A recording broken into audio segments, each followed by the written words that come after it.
ईश्वरप्पा मुर्दाबाद मुर्दाबाद मुर्दाबाद ईश्वरप्पा मुर्दाबाद मुर्दाबाद मुर्दाबाद ईश्वरप्पा को कैबिनेट से निकालना होगा वरना बीजेपी गवर्नमेंट को जाना होगा वरना तुमको जाना होगा नहीं चलेगा नहीं चलेगा नहीं चलेगा नहीं चलेगा मनुवाद मुर्दाबाद मुर्दाबाद मुर्दाबाद अरे मनुवाद मुर्दाबाद मुर्दाबाद मुर्दाबाद अरे अम्बेडकर जिंदाबाद जिंदाबाद जिंदाबाद जिंदाबाद जिंदाबाद महात्मा गांधी जिंदाबाद जिंदाबाद जिंदाबाद अरे नाथूराम गोडसे मुर्दाबाद मुर्दाबाद मुर्दाबाद। ये कहावत आप लोगों ने सुना होगा कि चोर की दाढ़ी में तिनका। ये बीजेपी और संघ परिवार आरएसएस के जितने भी लोग हैं, ये लोग एक झूठा वादा लेकर आवाम के सामने आ रहे हैं। नावेल्ला हिंदू नावेल्ला बंधु जो नारा लगा रहे हैं लोग, हम सब हिंदू और हम हिंदू के लिए बोलकर, ये झूठा नारा है इनका। जो हर्षा के मर्डर को लेकर जो ये लोग रैलीज निकाल रहे हैं, ये लोग जो प्रोटेस्ट कर रहे हैं, इनके एमएलए एमपी मिलकर जो प्रोटेस्ट कर रहे हैं, मैं इनसे सवाल पूछना चाहता हूँ, किसकी सरकार है भाई? किसकी पुलिस है? किसका गृह मंत्री है? किसका सीएम है? कौन है सरकार में? हंसी आ रही है आप लोगों की हरकतों की वजह से। आप किसके खिलाफ एहतजाज कर रहे हैं? किसके खिलाफ आप रैली निकाल रहे हैं? किसके खिलाफ आप मेरवणिकें कर रहे हैं? क्या एसडीपीआई की सरकार है जो हमारे खिलाफ में जो ये करने के लिए? आप लोग बेवकूफ़ हैं, ये नज़र आ रहा है, हम क्लियरली नज़र आ रहा है। खुद की सरकार रख कर एहतजाज करने वाला बेवकूफ़ से ज़्यादा कुछ भी नहीं हो सकता। और सेकंड चीज़ जो ये बोल रहे हैं कि हम हिंदुओं के साथ हैं, हम हिंदुओं के लिए लड़ रहे, हिंदू के लिए लड़ रहे बोलकर, ये इनका झूठा वादा है, झूठा वादा है। कर्नाटका में टोटल 36 मर्डर संघ परिवार ने किया है, आरएसएस और उसकी फ्रंटल ऑर्गेनाइजेशन ने किया है। किसका किया है? हिंदूज का किया है। वैसे हिंदूज जो इनकी आइडियोलॉजी को नहीं मानते, उनका मर्डर करवाने वाले ये आरएसएस वाले, और उसके बाद जो इनके खुद के फ्रंटल ऑर्गेनाइजेशन के लोग हैं, उनका भी मर्डर करने वाले ये संघ परिवार वाले। मैं नाम गिनकर बता सकता हूँ और इनके एफआईआर कॉपी भी आप लोगों के सामने रख सकता हूँ। विनायक बलिगा आरएसएस का लीडर, इसका मर्डर करने वाले कौन? श्रीराम सेना।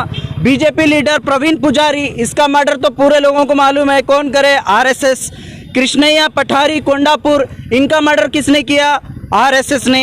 हिंदू जागरण वेदिके के मेंबर प्रताप मुरली, इनका मर्डर किसने किया? आरएसएस ने। डीवाईएफएफ के 2 मेंबर, एक भास्कर कुलाई और श्रीनिवास, इनका मर्डर किसने किया? आरएसएस ने। हरीश भंडारी, इनका मर्डर किसने किया? संघ परिवार ने। और प्रकाश कोलई, मणिकंठ सूरतकल, हेमंत सूरतकल, हिंदू जागरण वेदिके के मेंबर, इनका मर्डर किसने किया? आरएसएस ने। केशव पुजारी, बीजेपी लीडर, इनका मर्डर किसने किया? आरएसएस ने। हरीश और एक विनायक बलिगर, नमो ब्रिगेड के लीडर, इनका मर्डर किसने किया? आरएसएस ने। तो ये तमाम चीज़ें। और एक चीज़, जो मंदिर के पुजारी को तक इन्होंने नहीं छोड़ा, मंदिर के पुजारियों को तक इन्होंने नहीं छोड़ा, सब लोगों को इन्होंने मर्डर किया है। उसके बाद जो कार्तिक है, कार्तिक ने कहा कि एबीवीपी का जो शॉल दिया जा रहा है, ये शॉल मैं नहीं पहनूंगा। एक हिंदू लड़का, ये शॉल मैं नहीं पहनूंगा, हिजाब के खिलाफ बात नहीं करूंगा। जब वो उसने कहा तो उसको चाकू चुबाने वाले कौन? तुम्हारी terrorist organisation ABVP, RSS, BJP, Bajrang Dal, ये तमाम लोगों ने ही मर्डर किया है, इन्होंने ही मर्डर किया है। उसके बाद 2 दिन पहले दिनेश काइनाडी का मर्डर किसने किया? संघ परिवार के लोग। अब कहाँ हैं वो लोग? जेल में मौजूद हैं। ये सब चीज़ें जो हमारे सामने आ रही है, 13 से 14 मर्डर्स करने वाले संघ परिवार के लोग, खुद के अंदर इतना रखकर दूसरों को आकर एसडीपीआई को इल्ज़ाम लगाना, हमारे को सिखाने की ज़रूरत नहीं है, तुम्हारे लेसन की ज़रूरत नहीं है। जिस जगह पर तुम स्टूडेंट हैं, वहाँ के प्रिंसिपल हम रह चुके हैं, हमारे को सिखाने की ज़रूरत नहीं है। और एक चीज़, जो आरएसएस और बीजेपी के लोग ये चीज़ें कर रहे हैं, मैं उनको पूछना चाहता हूँ, हर्षा के अंकल ने क्या कहा? हर्षा के अंकल ने पब्लिक टीवी में कहा कि मेरे इस भांजे को मारने वाले कौन? बोले तो हिंदू संगठनों ने 10 लाख की सुपारी दी थी और उसी लिए इसको मारा गया है। किसने कहा ये बात? हर्षा के अंकल ने। ये सब हम नहीं जुटला सकते ना, ये सब नहीं जुटला सकते। आप सिर्फ और सिर्फ लाशों की राजनीति कर रहे हैं ये लोग। ईश्वरप्पा हो या सीएम बम्मई हो या बीजेपी के तमाम लोगों ने ये लाशों की राजनीति कर रहे हैं। हम इसको कंडेम करते हैं और ये जो भी चल रहा है, मैं हिंदू भाइयों से यही कहूँगा, हिंदू बहनों से यही कहूँगा कि आरएसएस और बीजेपी और संघ परिवार की पॉलिसी को आप समझना है। ये वही लोग हैं जो महात्मा गांधी का मर्डर करे हैं, ये वही लोग हैं, ये वही सोच है जो महात्मा गांधी को मर्डर किए हैं और नाथूराम गोडसे को अपना भगवान मानते हैं। ये सावरकर की पूजा करते हैं और सावरकर की आचरणा करते हैं, ये वही लोग हैं। तो इनसे हमारे को सीखने की ज़रूरत नहीं है देशभक्ति, इनसे हमारे को सीखने की ज़रूरत नहीं है सेकुलरिज्म का पार्ट। तो हम इनको यही बताना चाहते हैं कि तुम जितने पानी में हो उससे कई ज़्यादा हम तुम्हारे को डुबोने का यकीन रखते हैं। तो इसीलिए इसके बारे में ज़्यादा ना कहते हुए मैं यही कहूँगा कि ईश्वरप्पा को इम्मीडिएटली कैबिनेट से हटाया जाए, एमएलए पद से भी हटाया जाए और उनको कभी इलेक्शन नहीं लड़ने के जैसा उनको किया जाए, यही हमारा डिमांड है। और उनको अरेस्ट कर उनके ऊपर सेडिशन केस बुक होना चाहिए, क्योंकि उन्होंने कहा है कि तिरंगा हटाकर भगवा लगाना चाहिए, ये बात भी उन्होंने कहा है। इसको भी हम एसडीपीआई की तरफ से कंडेम करते हैं और इसके ऊपर सेडिशन केस बुक करने का डिमांड करते हैं। जो श्री राम सेना की तरफ से जो अलन चलो जो प्रोग्राम रखा गया था, ये 2023 की एक जो इलेक्शन आने वाला है उसकी एक साजिश का एक रूप है, एक कड़ी है।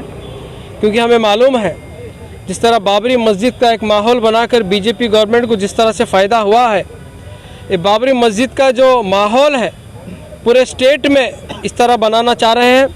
इसलिए नॉर्थ कर्नाटका में ये लोग अलंद को चूज़ किए हैं कि यहाँ के जो नॉर्थ कर्नाटका में बाबरी मस्जिद और राम मंदिर का जो माहौल था, हिंदू मुस्लिम का जो डिवाइड का एक माहौल था, वो माहौल नॉर्थ कर्नाटका में करना चाह रहे हैं। उसी तरह से साउथ कर्नाटका में श्रीरंगपट्टनम में जो टिपू की जो मस्जिद है, वहाँ पर भी इसी तरह का विवाद खड़ा करके वहाँ पे भी श्री राम सेना वाले श्रीरंगपट्टनम चलो बोल के कर रहे हैं। इसका मकसद यही है कि आने वाले दिनों में ये जो नफ़रत की सियासत है और हमें देखने मिलेगी। तो social democratic party of India यहाँ पर ये जो बाबरी मस्जिद और राम मंदिर का जो माहौल फिर से जो लाने की ये कोशिश बीजेपी आरएसएस संघ परिवार की ये जो घिनौनी जो साजिश है, इसको हम एक्सपोज करना चाहते हैं। और आने वाले दिनों में अगर पुलिस डिपार्टमेंट निष्पक्ष होकर ऐसे लोगों के खिलाफ अगर काम नहीं करेगी तो हम आने वाले दिनों में हम ज़ोरदार तरीके से प्रोटेस्ट करेंगे। कितने ऐसे बीजेपी के लीडर्स हैं, खुद श्री राम सेना के लीडर्स हैं, मुतालिक ने 2 दिन के बाद कहा कि जो भी बिंदी के ऊपर बात करेगा उसकी ज़बान काट लूँगा बोले। अब तक एफआईआर नहीं है, अब तक कोई कार्रवाई नहीं है। बीजापुर में एक दुर्गा वाहिनी की लीडर क्या बोलती है, ये जो 6 बच्चियां हैं जो बुर्खा पहन के अगर बास नहीं आएंगे तो हम ऐसे 60,000 बच्चियों को कत्ल करेंगे, इनके पीस बनाएंगे बोल के बयान देती है। इस तरह के कम्युनल बयान हम डेली राम सेना बजरंग दल के जो हर्षा मर्डर के बाद जो प्रोटेस्ट चल रहे हैं हम देखते हैं, एक से एक जहरीले बयानबाजी मुसलमानों के खिलाफ। अब तक किसी के ऊपर कार्रवाई नहीं हुई, मामूली एक एफआईआर भी नहीं हुआ। ये शिमोगा के बाद जो कम्युनल राइट्स हो गए, ये कम्युनल राइट्स के ऊपर एफआईआर तो बहुत हो गए लेकिन अरेस्ट अब तक एक भी नहीं हुआ। वही जहीं अगर मुसलमान अगर शक के दायरे में आता है तो वो मुसलमान, उसके माँ बाप, उसके रिश्तेदार, उसके मोहल्ले वाले सब लोगों को अरेस्ट कर देते हैं। उसी तरह अगर दूसरे श्री राम सेना के अगर हिंदुत्व के अगर लीडर्स हैं तो उनको अरेस्ट करना तो दूर की बात, एफआईआर तक नहीं होती है। तो ये दोहरी जो जहरीली जो राजनीति चल रही है और पुलिस डिपार्टमेंट का ये जो आंखें बंद कर इनका जो सर्विस हो रही है, इसके खिलाफ प्रोटेस्ट करते हैं। और ईश्वरप्पा को हम मानते हैं कि यही है मास्टरमाइंड ये पूरे कम्युनल इंसिडेंट जो हो रहे हैं, शिमोगा में राइट्स, इसके पीछे शिमोगा के जो कम्युनल राइट्स हुए इसके पीछे ईश्वरप्पा का हाथ है। और हम सख्त उनके ऊपर कार्रवाई और उनका रिजिग्नेशन का डिमांड करते हैं।